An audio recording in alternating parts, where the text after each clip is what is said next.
नमस्कार दोस्तों, स्वागत है आपका फिर से जेडएक्स न्यूज में। दोस्तों, इस वक्त की सबसे बड़ी खबर चाइना के राष्ट्रपति शी जिनपिंग की दादागिरी से निकलकर सामने आ रही है।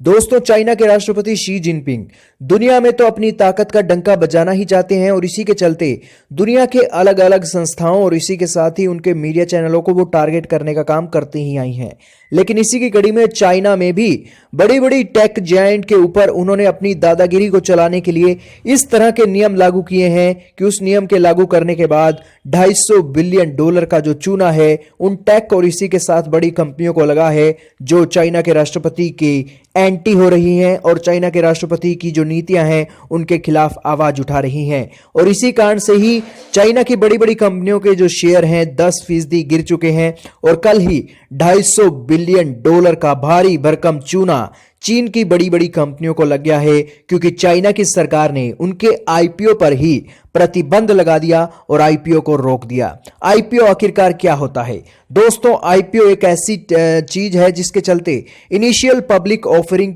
इसे बोला जाता है। इसके चलते जो असाधारण पब्लिक है कंपनी के शेयर खरीद सकती है, कंपनी में पैसा इन्वेस्ट कर सकती है, जिसके चलते स्टॉक मार्केट का काम ये आईपीओ ही करता है। और इसी के चलते Alibaba, Jack Ma, Tencent, Xiaomi के जो एक आईपीओ रोके जाने के बाद उनके जो शेयर हैं 10% से ज्यादा की संख्या में गिर गए और इसी कारण से चाइना की बड़ी बड़ी कंपनियों को $250 बिलियन का नुकसान हो गया। परंतु आप कहेंगे कि आखिरकार इसके पीछे चाइना की सरकार ऐसा क्यों करना चाहती है? तो इसके पीछे का सबसे बड़ा कारण है अलीबाबा के संस्थापक जैक मा को सबक सिखाने का।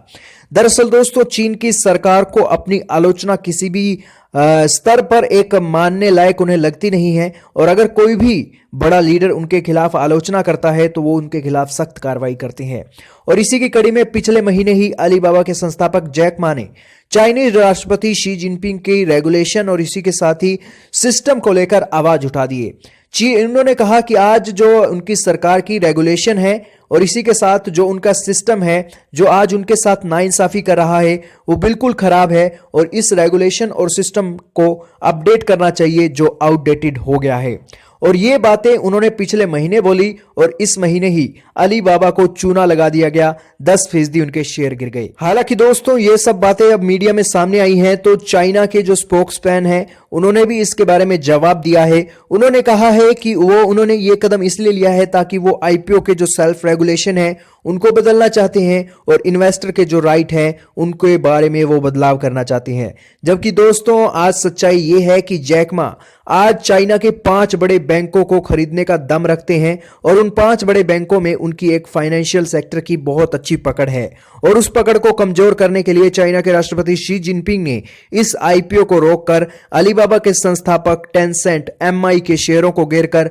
आज ये दिखा दिया है कि असली बॉस शी जिनपिंग है। जैक मा को जो अगर हम चाहें तो आईपीओ के चलते किसी भी वक्त बर्बाद कर सकते हैं। और दोस्तों, ये एक शुभ संकेत है जैक मा को कि यहां पर चीनी राष्ट्रपति की आलोचना आप चीन में रहकर नहीं कर सकते। अगर आप उनकी आलोचना करेंगे तो इसी तरह के भारी भरकम चूने आपकी कंपनी को लगेंगे और उसके कारण आप चाइना में एक नाकाफी नेता और नाकाफी लोग माने जाएंगे। दोस्तों, यहां पर एक आलोचना के चलते ही आईपीओ रोके जाने के कारण $250 बिलियन का चूना बड़ी बड़ी कंपनियों को इसलिए लगा है ताकि एक तो जैक मा के संस्थापक को संदेश जाए कि चीन की सरकार के खिलाफ बोलेंगे तो आपको यह मिलेगा और इसी के साथ ही जो एक अलग अलग बड़ी बड़ी कंपनियां हैं टेंसेंट, शाओमी, उनके आईपीओ भी रोककर उनको साफ संदेश दे दिया गया है कि अगर कल को भी आप जैक मा की तरह आवाज उठाने की कोशिश करेंगे तो आपकी आवाज को भी इसी तरह से रोक दिया जाएगा। हालांकि चीन की सरकार अपने देश में इसी तरह की तानाशाही के कारण जानी भी जाती है